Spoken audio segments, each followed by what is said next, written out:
Good afternoon and welcome to GrainTV. Today is March 9th, 2012. I'm Logan Burgess. To my right is Cody Bills. Cody, today USDA WASDE report came out. Let's jump right into the figures, what we're looking at here.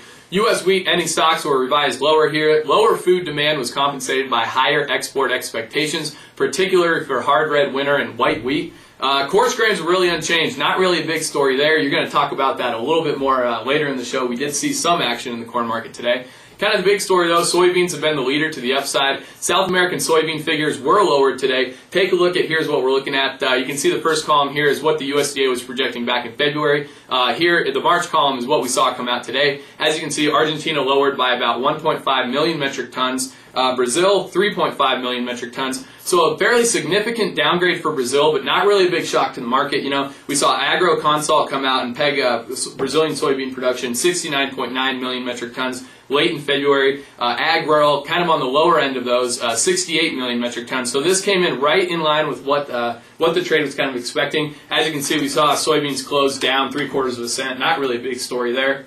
Can you take us through, though, what we kind of saw in the corn market today? Yeah, absolutely. You know, corn market was where all the fun was being had, and if you look at the USDA numbers, it comes out, we start trickling a little bit lower, and you can see we were trading down a little bit below 635-ish, but all of a sudden we got like a spark. We started moving a whole lot higher, and there were some question marks in the office. What is driving it? Well, it turns out it's a rumor that China is in the market buying old crop corn, possibly 600 to 800,000 metric tons, and you can see the price action after that rumor was released there. Of course, we rallied up, and if you look at the 60-minute chart here, we rallied right up to about 650, big whole number, an area that was support, now is resistance. And of course, we also had dumping onto the market about that time was Informa planting acreage projections, and we actually saw 95.5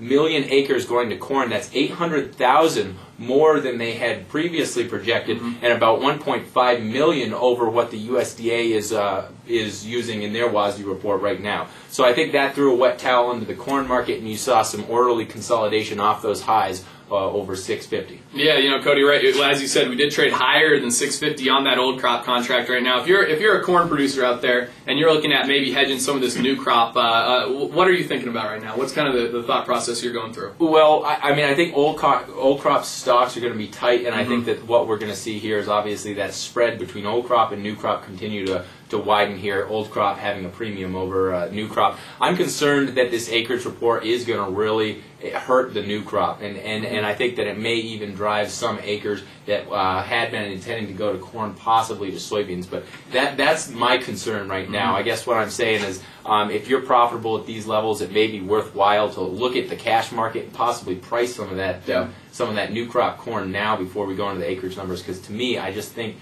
that there's a big possibility we get a little bit of a surprise and it moves lower. Yeah, certainly. It'll be interesting to watch that new crop corn-soybean spread here, or ratio, excuse me, as we come into that March 30th planting intentions report. As it pertains to planting intentions, I'll be coming out that day. I think that kind of wraps up our show here for Friday afternoon. Have a great weekend. We'll see you back here next Tuesday. Have a good one.